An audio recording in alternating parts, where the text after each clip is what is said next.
अंडमान निकोबार के उपराज्यपाल admiral DK Joshi ji, Netaji Subhash Chandra Bose INA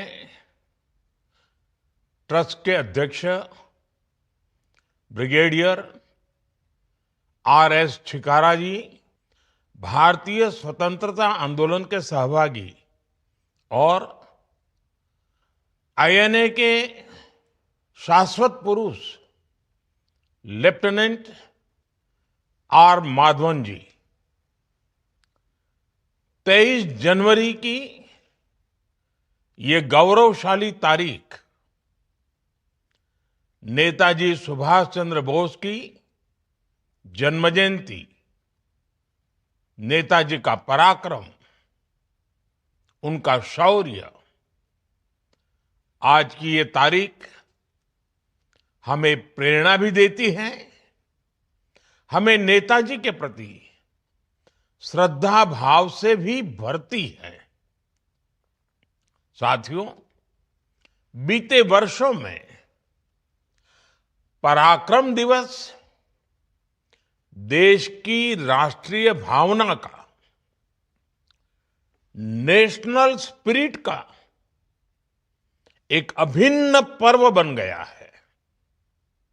ये एक सुखद संयोग है कि 23 जनवरी को पराक्रम दिवस, 25 जनवरी को मतदाता दिवस, 26 जनवरी को गणतंत्र दिवस, 29 जनवरी को बीटिंग रिट्रीट और फिर 30 जनवरी को पूज्य बापू की पुण्यतिथि तक गणतंत्र का महापर्व मनाए जाने की एक नई परंपरा बन गई है। मैं इस अवसर पर आप सभी को और सभी देशवासियों को पराक्रम दिवस की अनेक अनेक शुभकामनाएं देता हूं। भाइयों बहनों, साल 2026 में पराक्रम दिवस का मुख्य आयोजन अंडमान निकोबार में हो रहा है। शौर्य, पराक्रम और बलिदानों से ओतप्रोत अंडमान निकोबार का इतिहास, यहां की सेल्यूलर जेल में वीर सावरकर जैसे अनगिनत देशभक्तों की गाथाएं, नेताजी सुभाष चंद्र बोस से इसका संबंध, ये बातें पराक्रम दिवस के इस आयोजन को और भी खास बनाती हैं। अंडमान की धरती इस विश्वास का प्रतीक है कि स्वतंत्रता का विचार कभी भी समाप्त नहीं होता। यहां कितने ही क्रांतिकारियों को यातनाएं दी गई, यहां कितने ही सेनानियों के प्राणों की आहुति हुई, लेकिन स्वतंत्रता संग्राम की चिंगारी बूझने की जगह और तेज होती चली गई। और उसका परिणाम यह हुआ कि अंडमान निकोबार की यही धरती आजाद भारत के प्रथम सूर्योदय की साक्षी बनी। 1947 से भी पहले 30 दिसंबर 1943 उस दिन यहां समंदर की लहरों को साक्षी रखते हुए भारत का तिरंगा फहराया गया। मुझे याद है साल 2018 में जब इस महान घटना के 75 साल हुए थे, तब 30 दिसंबर के ही दिन मुझे अंडमान में उसी स्थान पर तिरंगा फहराने का सौभाग्य मिला था। राष्ट्रगान की धुन पर समंदर के तट पर तेज हवाओं में लहराता वो तिरंगा जैसे आह्वान कर रहा था कि देखो, आज कितने अनगिनत स्वतंत्रता सेनानियों के सपने पूरे हुए हैं। भाइयों बहनों, आजादी के बाद अंडमान निकोबार द्वीप समूह के इस गौरवशाली इतिहास को सहजा जाना चाहिए था, लेकिन उस दौर में सत्ता में पहुंचे लोगों के भीतर एक असुरक्षा की भावना थी। वो आजादी का श्रेय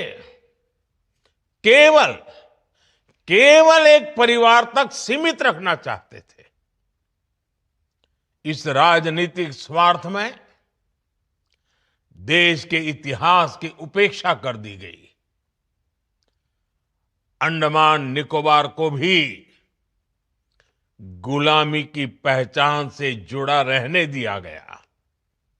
इसके द्वीप आजादी के 70 साल बाद भी अंग्रेज अधिकारियों के नाम से जाने जाते थे। हमने इतिहास के इस अन्याय को खत्म किया। इसलिए पोर्ट ब्लेयर आज श्री विजयपुरम बन चुका है। श्री विजयपुरम, ये नया नाम, ये पहचान नेताजी की विजय की याद दिलाती है।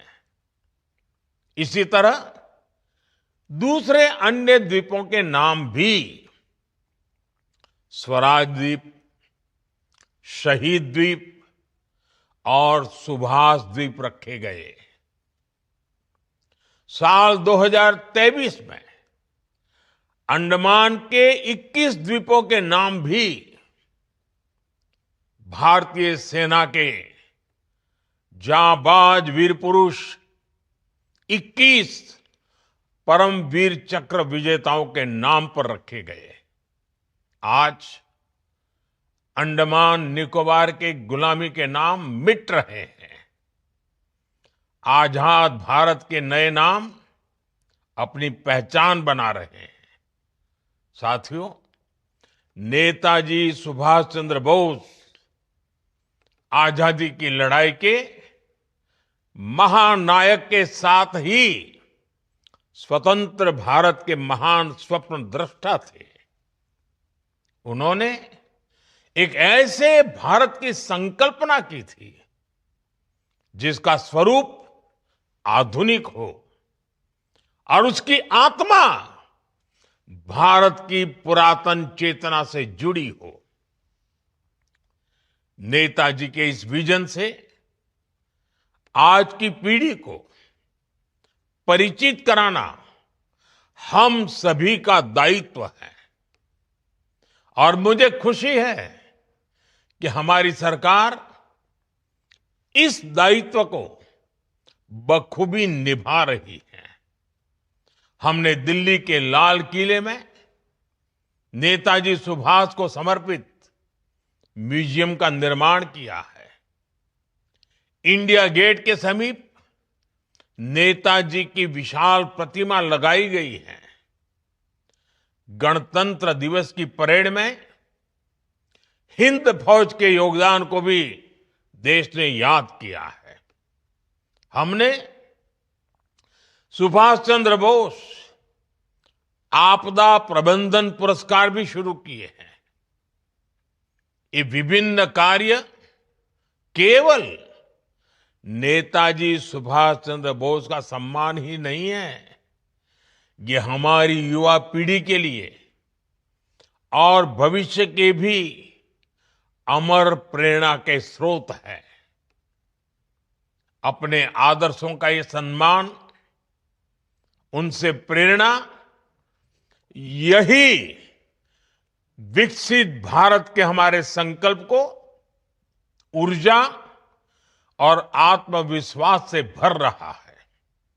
साथियों, एक कमजोर राष्ट्र का अपने लक्ष्यों तक पहुंचना मुश्किल होता है। इसलिए नेताजी सुभाष ने हमेशा सशक्त राष्ट्र का सपना देखा। आज 21वीं सदी का भारत भी एक सशक्त और दृढ़ प्रतिज्ञ राष्ट्र के तौर पर अपनी पहचान बना रहा है।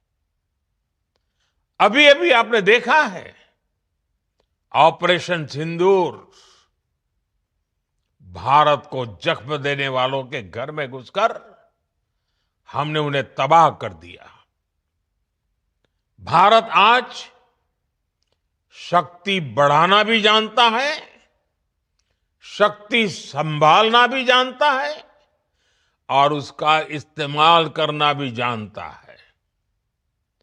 नेताजी सुभाष के समर्थ भारत के विजन पर चलते हुए आज हम डिफेंस सेक्टर को आत्मनिर्भर बनाने में जुटे हैं।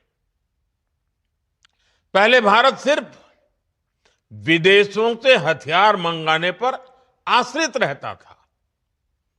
आज हमारा डिफेंस एक्सपोर्ट 23,000 करोड़ को पार कर चुका है। भारत में बनी ब्रह्मोस और दूसरी मिसाइलें कितने ही देशों का ध्यान खींच रही है। हम स्वदेशी की ताकत से भारत की सेनाओं का आधुनिकीकरण कर रहे हैं। भाइयों बहनों, आज हम 140 करोड़ देशवासी विकसित भारत के संकल्प के लिए एकजुट होकर काम कर रहे हैं। विकसित भारत का ये रास्ता आत्मनिर्भर भारत अभियान से मजबूत होता है। इसे स्वदेशी के मंत्र से ताकत मिलती है। मुझे विश्वास है, विकसित भारत की इस यात्रा में पराक्रम दिवस की प्रेरणा हमें निरंतर इसी तरह बल देती रहेगी। मैं एक बार फिर आप सभी को नेताजी सुभाष की जन्म जयंती की बहुत बहुत बधाई देता हूं। भारत माता की जय। वंदे मातरम, वंदे मातरम, वंदे मातरम। नेताजी